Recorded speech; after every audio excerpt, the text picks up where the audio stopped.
Hello दोस्तों, नमस्कार दोस्तों। आपको पॉलिटिकल विंग्स में स्वागत करता हूं। दोस्तों, मैं आज आपको राष्ट्रपति के जो स्वाविवेकी शक्तियां हैं उसके बारे में बताऊंगा। दोस्तों, जो पहली स्वाविवेकी शक्ति हैं, राष्ट्रपति द्वारा मंत्रिपरिषद की अवहेलना। अब दोस्तों, इसमें क्या है, संविधान के आर्टिकल 74 के अनुसार 74वें अनुच्छेद अथवा अन्य किसी भी अनुच्छेद में यह व्यवस्था नहीं की गई है कि राष्ट्रपति अपने मंत्रिपरिषद की सलाह को मानने हेतु बाध्य होगा। इससे यह स्पष्ट होता है कि संविधान निर्माताओं ने उस परिस्थिति की कल्पना कर ली जबकि कोई असंवैधानिक मंत्रिपरिषद बन जाने पर उस स्थिति में राष्ट्रपति को यह अधिकार होगा कि वह उस मंत्रिपरिषद को भंग कर सकता है और नई मंत्रिपरिषद का निर्माण कर सकता है। दोस्तों, ये जो स्वाविवेकी शक्तियां हैं, यानी कि ये राष्ट्रपति अपने विवेक के अधिकार पे लेता है, उसकी अपनी इच्छा के अनुसार ये कार्य होता है। मंत्रिपरिषद के विभिन्न मत का अधिकार। अब इसमें क्या है, दूसरा जो शक्ति है, मंत्रिपरिषद से विभिन्न मत का अधिकार। संविधान के 86वें अनुच्छेद के अनुसार राष्ट्रपति को यह अधिकार है कि वह संसद को अपना संदेश भेज सके, जिसका अभिप्राय यह होता है कि किसी प्रकार के प्रश्न या विधेयक विशेष पर वह परिषद से विभिन्न मत रख सकता है। थर्ड जो शक्ति है, विधेयक को पुनर्विचार के लिए भेजना। संविधान के 111वें अनुच्छेद के अनुसार राष्ट्रपति को यह अधिकार प्राप्त है कि धन विधेयक के अतिरिक्त वह संसद द्वारा पारित किसी भी विधेयक को अपने संदेश के साथ संसद को पुनर्विचार हेतु लौटा दे अथवा उस पर अपनी अनुमति न दे। अब दोस्तों, ये जो आपको धन विधेयक है, धन विधेयक में ऐसा क्यों नहीं किया जाता है, उसका कारण ये है कि धन विधेयक का जो शुरुआत होता है, सबसे पहले धन विधेयक जो भी माने आता है उसके लिए पहले राष्ट्रपति का पूर्व माने उनका सहमति जरूरी होता है। इसके कारण ही जब राष्ट्रपति सहमति दे ही दिया तो अब राष्ट्रपति की उसमें फिर से सहमति लेने की ज़रूरत नहीं पड़ती, इसलिए धन विधेयक पे ये लागू नहीं होता। ठीक है दोस्तों, अब इसी में आगे बढ़ते हैं। इस शक्ति का भी अभिप्राय यही है, बिना राष्ट्रपति के समर्थन का कोई भी कानून पास नहीं हो सकता। अब इस मामले में वह इंग्लैंड के सम्राट के जो अधिकार हैं उससे कहीं ज़्यादा अधिकार रखता है, क्योंकि इंग्लैंड के सम्राट को ये करना ही पड़ता है कि जो भी मैंने उसके मंत्रिपरिषद बोल दिया उसे करना ही करना है, लेकिन यहाँ राष्ट्रपति ऐसा भी कर सकता है।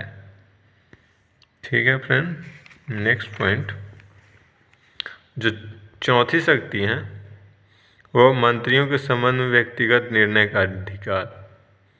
संविधान के 78वें अनुच्छेद के अंतर्गत राष्ट्रपति को यह अधिकार भी प्राप्त है कि वह प्रधानमंत्री को इस बात के लिए बाध्य कर दे कि किसी भी मंत्री के व्यक्तिगत निर्णय को मंत्रिपरिषद की बैठक में विचाराधीन रखा जाए, यदि उस पर अभी तक मंत्रिपरिषद ने विचार नहीं किया है। दोस्तों, ये जो बातें हैं ये इसलिए किया गया ताकि मंत्रिपरिषद को उस बारे में जानकारी प्राप्त हो कि ये माने विधेयक किस चीज़ का है। अब ऐसा नहीं कि कोई भी मंत्री डायरेक्ट प्रधानमंत्री को कह दे और मंत्रिपरिषद के और सदस्यों को कुछ पता ही न रहे कि कौन सा विधेयक है, क्या बात चल रही, और डायरेक्ट प्रधानमंत्री राष्ट्रपति से कह के उस पर अपना माने विचार ले लें और वो कानून बन जाए। ऐसा नहीं हो पाता। अगर राष्ट्रपति चाहे तो ऐसा नहीं हो पाएगा। राष्ट्रपति पहले उसके लिए आदेश देगा कि आप मंत्रिपरिषद के पास जाओ, उस पर चर्चा होगी, उसके बाद ही कुछ होगा। अब ऐसा ये जो मैंने जानकार हैं, मैंने राजनीतिक शास्त्र के जानकार हैं, वो लोग कहते हैं कि राष्ट्रपति का जो यह अधिकार मंत्रियों के सामूहिक उत्तरदायित्व की प्रथा के विरुद्ध एवं हानिकारक है।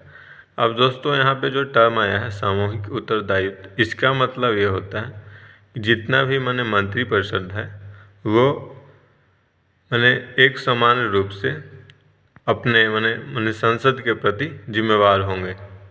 अगर कोई भी गलती होता है और माने कुछ भी माने बुरा होता है शासन व्यवस्था में, तो पूरा उसका जो मंत्रिपरिषद है पूरा जिम्मेवार होगा, सभी लोग जिम्मेवार होंगे, कोई एक आदमी जिम्मेवार नहीं होगा।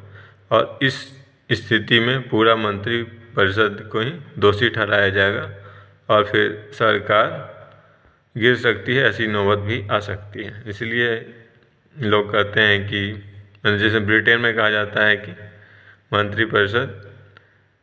मंत्रिपरिषद माने नौका है और जो प्रधानमंत्री हैं उसके संचालक हैं, ऐसा बोलते हैं। और ठीक उसी प्रकार का, क्योंकि हमारा भी कॉपी है, माने बहुत सारे व्यवस्था हम उससे लिए हैं, तो ये भी जो सामूहिक उत्तरदायित्व की जो प्रथा है वो हम लोग इंग्लैंड से ही लिए हैं, तो इसमें भी ये बातें कही गई है। दोस्तों, राष्ट्रपति को किसी भी मंत्री के प्रति अपनी अविश्वास प्रकट कर सकता है। अब क्योंकि अगर वो लौटा देता है तो एक तरह से अगर देखें हम दूसरे एंगल से, तो एक तरह से वो उस पर मंत्री पे विश्वास नहीं किया, इसलिए ही वो लौटाया है। तो हम देखें तो ये साबित होता है कि वो माने मंत्री से अविश्वास प्रकट कर रहा है राष्ट्रपति। अब फिफ्थ जो पॉइंट है, पाँचवा जो शक्ति है, राष्ट्रपति द्वारा विवेक प्रयोग। यदि संसद में किसी दल को स्पष्ट बहुमत न हो तो राष्ट्रपति इन परिस्थिति में अपना विवेक का प्रयोग करता है और निर्णय करता है कि प्रधानमंत्री कौन होगा। राष्ट्रपति लोकसभा को विघटित करते समय राष्ट्रपति प्रधानमंत्री के परामर्श को न माने। अब दोस्तों यहाँ पे ये है, अगर ऐसा कभी सिचुएशन बन जाता है कि किसी भी माने दल को स्पष्ट बहुमत नहीं मिलता है, उस स्थिति में राष्ट्रपति ही तय करेगा कि कौन प्रधानमंत्री बनेगा। तो ये सारी जो उसकी विवेक पे ही निर्भर करेगा कि वो जिसे चाहे उसे बना सकता माने प्रधानमंत्री। लेकिन हाँ, कंडीशन यह है कि उसे 6 महीने के अंदर किसी भी सदन का सदस्यता लेने पड़ेगा।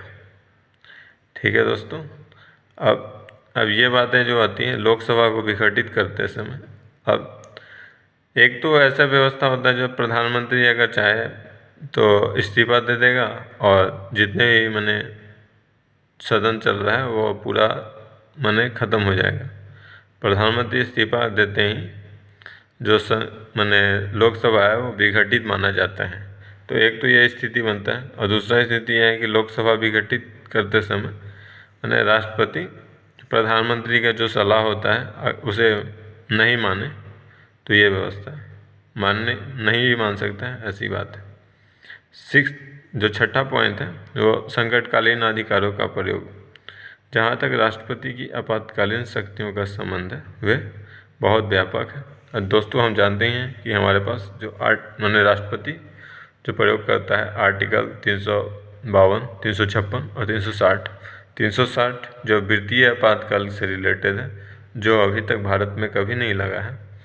और आर्टिकल जो 352 है वो दोस्तों अगर कभी बाह्य आक्रमण यानी कि विदेशी आक्रमण हो तब लगता है, उसी स्थिति में लगता है। तो ऐसा भारत में लग चुका है जब चाइना से वार हुआ था उस वक्त।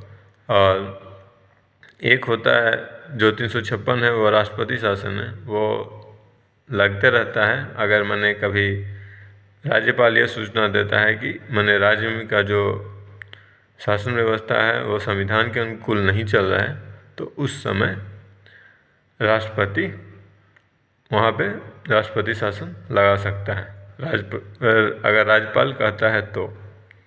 ठीक है दोस्तों, अब दोस्तों जो 7th पॉइंट है संसद का सत्र का उद्घाटन।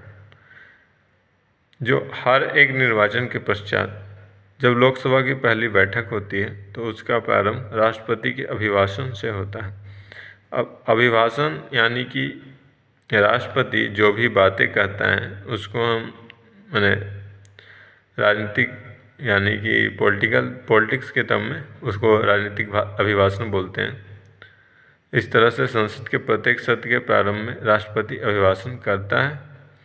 अब खाली शुरुआत में ही नहीं होगा, जैसे नेक्स्ट ईयर में फिर से संसद स्टार्ट हुआ तो उस वक्त भी राष्ट्रपति आएगा और अपना अभिभाषण देगा। उसके बाद सत्र स्टार्ट हो जाता है, जिससे वो सरकार की नीति, अब उसमें वो क्या बताएगा अभिभाषण में, वो सरकार की जितनी भी नीति हैं तथा वो क्या कार्य करेगा सरकार, इस सारे की समीक्षा करता है और किस तरह से कार्य करेगा रूपरेखा से अवगत कराता है पूरे सदन को। संविधान के 86वें अनुच्छेद के अनुसार राष्ट्रपति किसी भी समय किसी भी सदन को संबोधित कर सकता है। अब राष्ट्रपति वैसे किसी भी सदन का सदस्य होता नहीं, लेकिन कभी भी संबोधित कर सकता है दोस्तों। थैंक यू दोस्तों, वीडियो देखने के लिए धन्यवाद। और आप वीडियो को लाइक कर सकते हो और चैनल को सब्सक्राइब कर सकते हो दोस्तों। Thank you.